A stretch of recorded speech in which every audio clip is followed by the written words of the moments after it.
It's been 5 months since we started this custom home that I designed behind me here. We've got our final framing walkthrough we're doing today. We have our review of rough-in plumbing and rough-in electrical. We also have our windows and doors. We're verifying that all of that's installed properly. And we even have our roof and some of the siding done today. So we're gonna be going through this house and reviewing all of that work. My name is David with David Stumpf Architecture, your guide to anything and everything architecture related. Behind me here is a custom home that I designed. We're gonna head up to the house now. Last time we were here, we had just the framing done. The windows were not in, the doors were not in, and we actually didn't have our concrete slab. So now all of that is done, and we're gonna be reviewing it. Because at this point in the build, you're wondering yourself, where is our builder? Where is our contractor? Are we on schedule? Are we moving forward? And you wanna make sure that the money that you're spending is well used and that you're on budget and on time. We're right now standing in the motor court, and this is the intersection between our hobby garage and the main garage for the home. This is really gonna be the central access to the house. We come off the drive, or we come off the road down here into the drive, and it brings you to a central point where you could kind of pick.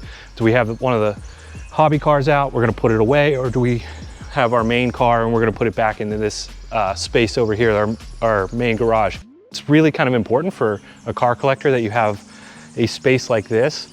And we've got a couple comments on previous videos about the hobby garage itself and why isn't this taller? Why don't you have higher lifts or capacity for higher lifts inside there? And you can now see why we did this. Our roof line is tied completely together.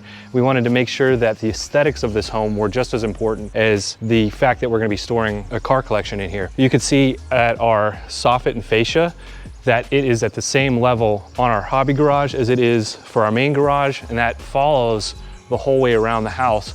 As we walk around, we'll point that out. On the second floor here, our contractor's already got our siding done. We have our roof on, which is really great to see. I was actually surprised. I didn't think they would have that on yet. That's great to see. We have our windows in. We've got Andersen 400 series windows in. We have our soffit and fascia all the way around, which is great to see as well.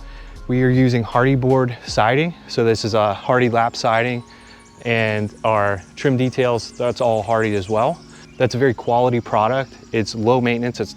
I never say no maintenance, but it is very much a low maintenance product. It still looks really good, gives us the traditional look that we're going for. If you have any questions, definitely let me know in the comment section below and I'll get back to you. The lower sections of the house are going to all be brick, and that's going to tie together really well. Originally, we wanted to do a stucco up on our dormers, but we ended up walking that back because where we're at in the country ends up with a lot more detailing, and we wanted to work within a specific budget. So we don't want to have to do all that extra work to make sure that we don't end up with water issues on stucco. So moving back to a lap siding also works well with the transitional style of the home. So that's part of our traditional styling that we're pairing with our modern styling for the house. We've walked through the hobby garage before in a previous episode, but we did not walk through our main garage. So we're gonna head in this way first. But before we do, I'm gonna point out, this is our mudroom. I have spoken about this area a lot before. I think it's one of the cooler parts of the house because a lot of the times when you see a home designed, you see the door at the mudroom and it makes the house look weird. It makes it feel like it's a duplex. This one, we recessed the door and we turned it off to the side. So you're not entering from the front of the house, you're entering from a side. And it makes this feel more like it's a breezeway, it's a mudroom. The windows, once the film is pulled off of it, you're gonna be able to see all the way through to the backyard, and it's gonna draw you into the house, into the backyard. That's part of that modern aesthetic that we're looking for on this house. A lot of natural light, a lot of large windows, and we don't want it to feel like a cave in there. We have columns in the wall here, and we have a beam above that carries the load of the roof. This ends up as a pretty ample sized porch. You know, you could, if you wanted, put some chairs and relax out here so you have some privacy from the rest of the road, but it's also the motor court, so I don't imagine our client's gonna do that very often. It wasn't an intended feature, but it was more of a well-covered receiving area. We've got rough and electrical already in place here. We have a vinyl beadboard up already for our porch roof. It's the same that matches our soffit. Our soffit is channeled, so it allows airflow through. That's important because we want to make sure that we have ample airflow through to the ridge vent at the top of the roof. We talked about that in the last video as well. This space will also all be bricked in, so as we're moving through the house tour, especially on the outside, you'll see that they set the soffit back off of the wall here, and that's because the brick is going to go all the way up, and we want to make sure that they had done that correctly. Our client wanted a modern aesthetic, in that not only do we have large windows that bring a lot of natural light in, but that was also defined by the buttons on the inside of the windows. So you can see, I don't know if you picked this up yet, but they're only the horizontal buttons, and we have a certain pattern that breaks up. There's no vertical, and so it's giving a more contemporary look to these windows than if we had our center button there. That would be more traditional. So we wanted to really carry that modern aesthetic through with that. Each door is locked. They don't have no hardware on it yet, so we'll walk back through here. This is the main garage. As you can see, we've got plenty of room in here for your daily use vehicles. We've got a double bay here. This is a 16-foot garage door, and we have an 8-foot garage door backed by you in the camera. This side we have a little recess, so if you have any storage or tools, chests, or anything like that you want to put, you've got room for that here. But it also breaks up the front facade of the house, and it allows there's some relief, and so you don't have a giant flat plane on the front of the house. We have our Andersen windows installed already, which is great to see. This is the 400 series, so it has a vinyl exterior and a wood frame interior. It's a premium option that softens the interior, so we don't have like a vinyl or a metal interior. We have a true wood interior, and then we have a very sturdy exterior that's gonna be able to hold up to the elements. You see, we also have this window here that brings a lot of natural light into the garage. We've got a transom above that carries all the way through.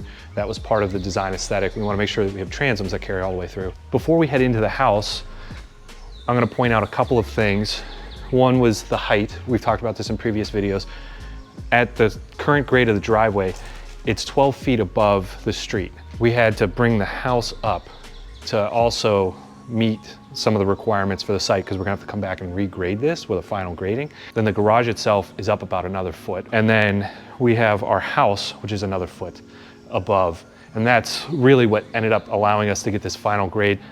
The house actually got pushed back in the lot because of the steepness of the yard. The front yard drops off to the street. We needed to make sure that we were fitting this space. We have our rough and electrical. We've got our panel box here in the garage, so it's pretty simple and easy to access. You don't have to go running all over the house or down into the basement. It's nice to see that right here. Our electrical comes in off the street at the front right corner of the house. Our client was adamant that we had as seamless of a transition as possible, but because of the change in elevation, we couldn't do that for the garage. So we do have a step here into our mudroom. Last time we were here, it was actually all the way down at grade with our garages here. We talked about reframing this so that this ends up being more like a crawl space below. We're gonna step up, we'll have another step built. Don't worry about that. And as we come into the space, to the left of you guys is a staircase down to the basement. They've already got some framing in there. That's all gonna be a finished space. You're gonna kind of land in a area that is living space down there. And then we've got our elevator core right here. Oh, good. Okay, so they poured the concrete. This is something I noted on the last video. Right here, they held the concrete back. So you're gonna see all of that gravel down there. That's really good because we have a 10-inch depression in that space. I don't think they left a drain in there, which I wanted to see, but that's okay. The elevator itself is not going to be installed in the final construction. At least that was the plan. I don't think it's changed yet. So we don't necessarily need that drain right now. In the future, it'll be very nice because if water ever gets down there, you're not trying to scoop it out with a mop and a bucket. And then the same, the elevator core rises to the second floor there. That's where our elevator is actually going to exit eventually out into that space.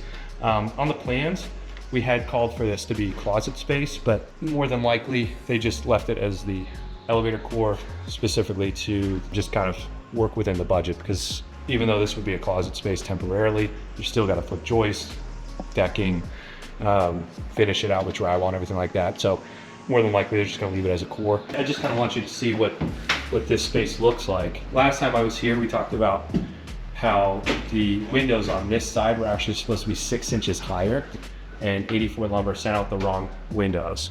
So they were supposed to be about here. Right now they're all at the same level. Aesthetically it does look really good, but we wanted to have a bench here so that when you come in from the garage, you have somewhere to sit and take your boots off, put them back on. So now what we'll do is we'll just have to have a piece of furniture or a bench that's placed here, and I think it'll look just fine over time. The matching sill heights works out just fine with this house, and you can really see how awesome the views are all the way through. And it really does look very beautiful, and that was the intent for this space. We didn't want it to feel like a closed-in mudroom. We wanted to feel open and airy. We're gonna head into the garage just for a few minutes, and it's really to point out a handful of things. Framing is all completed in here in the garage.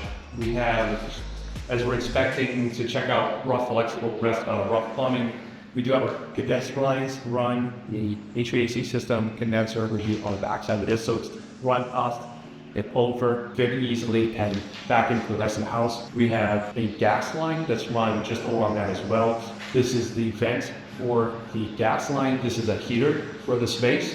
So this space will be heated by a gas heater. We also have our rough-in electrical run the rest of the way through the space. So we've got the boxes in, we've got our lines run, and we have our framing up here for access into the truss space. This is not attic space. It'll be insulated, but per code, you have to have access for firefighters in the event that they have to review that space. And then down here, we have our trench drain as well. It's always important to make sure that you have drainage within the garage, and we've got that trench drain right here. We have our control joints struck. They continue all the way through the concrete. They don't stop. This one kind of stops, but most of them continue all the way through. That is what actually controls the concrete during cracking process, shrinking. By doing this, we're making sure that we are controlling where the cracks go if they happen. And that's basically it for the garage. I mean, we really talked about the framing in the last video. We're not gonna touch too much on that. We've got our transom windows in. They look fantastic. It's gonna bring so much natural light in. Still gotta get the door in over there, but let's head back into the main house. So we're headed out of the mudroom area. To my right here, we have our powder room. It's good to see we have all of our rough-in plumbing in already. So we've got our toilet, our water line. On this side, we have our vent stack. We have our water lines as well for the sink. And up on the left side here, we don't have our temporary stairs in. So I think what they're gonna do, they've been using ladders, it looks like.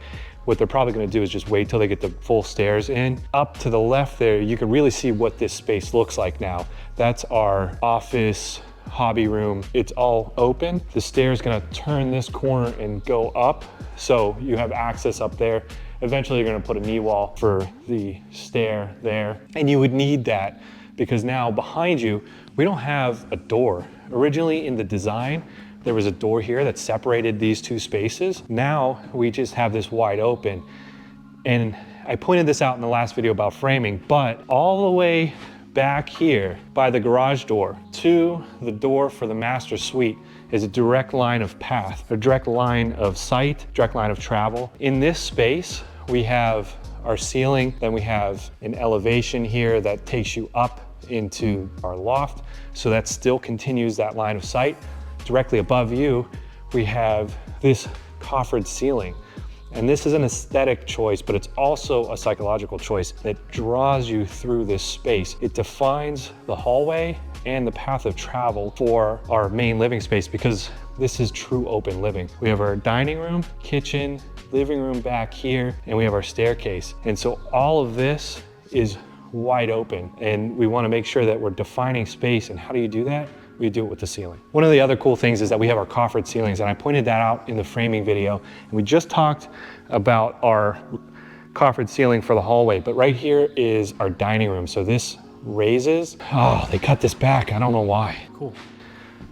Okay, I'll have to ask them why they did that. I like to be involved with the design process, and this interior decorator she's not talking to me, she's not coordinating, and so I've got a feeling that this was part of that. Last video, we talked about the framing. I specifically mentioned this wall and how it came to this point here. Another thing I wanted to make sure was that this wall was framed correctly. You might ask yourself, well, if you have a staircase here and everything else is open, why isn't this open or a half wall or something like that? And that's because we wanted to maintain privacy with certain areas in the home. This hall acts as an access to what will be a full bathroom at the far end, and also an office to my left that can be used as a guest suite. This is our staircase down. Come down the stairs, you make a turn, landing, and then come down into the living space. The whole reason this wall came here was for privacy for this space. If I step over, you can now see part of this door. This framing, if you want to bring it back, should at least stop here in this line here, so you're hiding the door. Now the door is still visible from the kitchen. You have a direct line of sight into this space, which I don't like, because this is an office, it's a guest room. What you want to do is make sure that this space has its privacy. So having this back over here. Anyway, long story short, we talked to Larry about it, see what happened there. Might be interior deck right here, made that call. The bathroom is down on the back side. We've got our framing finished up. We've got our roofing and plumbing all done for the bathroom. We've got our transom window in the bathroom as well. They'll bring a little bit of natural light in. Big windows are in for our office, which is really good to see as well. I pointed out the change in the framing of that on the last video, so you can see this change in real life. They had framed this too low. It was a transom window, so my guess is that they tried to keep it at the same height as the door, which is 7 foot. These are 8 foot. So they had to bring this back up to make sure that the mullion for the transom was at 7 foot. The top of the transom is at 8 foot. When we were here last, I talked about the view from this space. There was no leaves on the trees. If we pan over and look out, you can see how beautiful this is now with the trees fully in bloom, and now you have just a great view of the wilderness in front of you in this space. And one more piece of framing information. The fireplace, one of the things our client really wanted was a corner fireplace, and then right here is going to be built-ins. So this will be built-in bookshelf with a TV mounted in the center, so they can see they've got those boxes here already. The corner fireplace is visible from basically every angle of the house. The television also will be visible. That's important. I know a lot of designers don't like to talk about that, but that is a fact of daily life for the TVs. On the left here, we have giant sliders.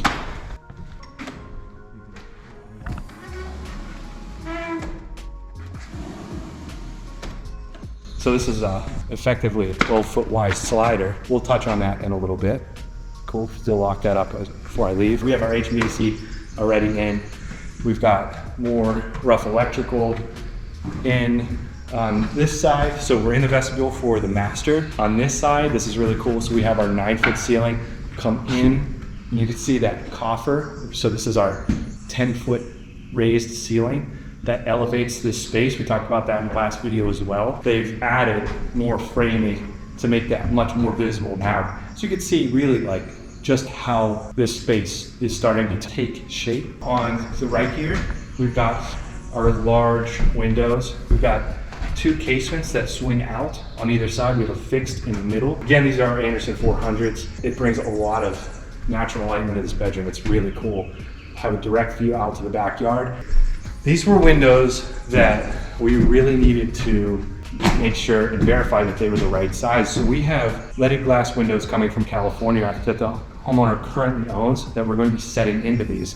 And part of the process for designing this was making sure that the glazed area, which is the glass, was large enough to accommodate those leaded glass windows. So you don't feel like there's an odd transition once that's set into this. And then on the inside, you'll never see that difference in window. On the outside, you might see that it looks like it comes in a little bit, but it's gonna add to the beauty of this home in this space specifically. On the last video for the framing walkthrough, we talked about these windows, 84 lumber that wrapped for Andersen, sent out the wrong windows for these as well. They were too high. And these windows are too high. We have a 5-foot by 6-foot window. And our framers framed according to the window itself and not according to the plan. So they had the sill height up higher. They reduced that. They sent out new windows, and now we have the proper windows. And as pan around the space, you can see that these windows are at the same sill height as that window there. Everything is coordinated, and that's something that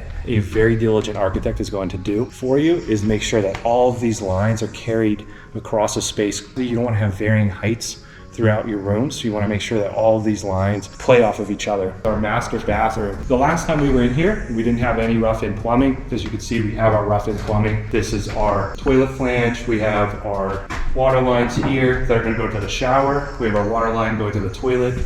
We have our vent stack already in, running all the way around. We have our vent stack here for our sinks. The sinks will be on the inside of these windows. We have casement windows on either side that can open up and bring natural light in. They're small enough where it's not going to really affect privacy. If they ever do want more privacy, they can put a window film on that to still allow light, but also privacy. And you get a lot of natural airflow in here as well. We've got our recessed shower pan. We talked a lot about that in the last video. We're not going to really touch on that in this one, but just know that we do this so we can make sure we have a zero threshold, and aging in place is a priority here. This is one of the key things that we do while we're designing a home to make sure that aging in place can't happen. So Larry, our builder, runs a very tight ship. As you can see, this is a very, very clean job site. Got all their stuff organized. We have a plan table, so I love to see that. Typically required by jurisdiction that you're building in, that the stamped plans or the approved plans are here on site. And as you can see, Larry's got those here. We've got some markups here. This is clearly on the electrical page. As you can see, they've been doing all the electrical work. He's got his notes on here. I know they had a couple of questions with the owner about where she wanted certain placements. Things have updated. We designed this house 3 years ago, and now we're finally in the construction phase. But I love to see this, and I love to see the drawings here. You can see some of the cross sections we got here. Our wall sections. You know, when I put a set of drawings together, these are very, very detailed.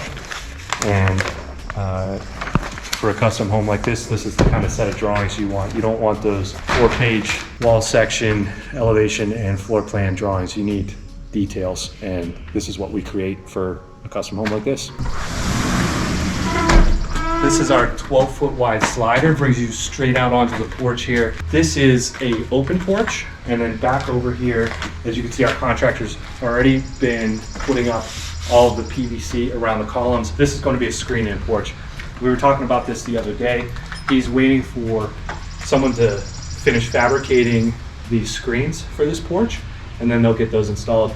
Directly above me here, you can see a coffered ceiling out here as well. It really elevates this space. They've got the rough-in electrical and the cutouts already for the ceiling fan and our recessed lighting.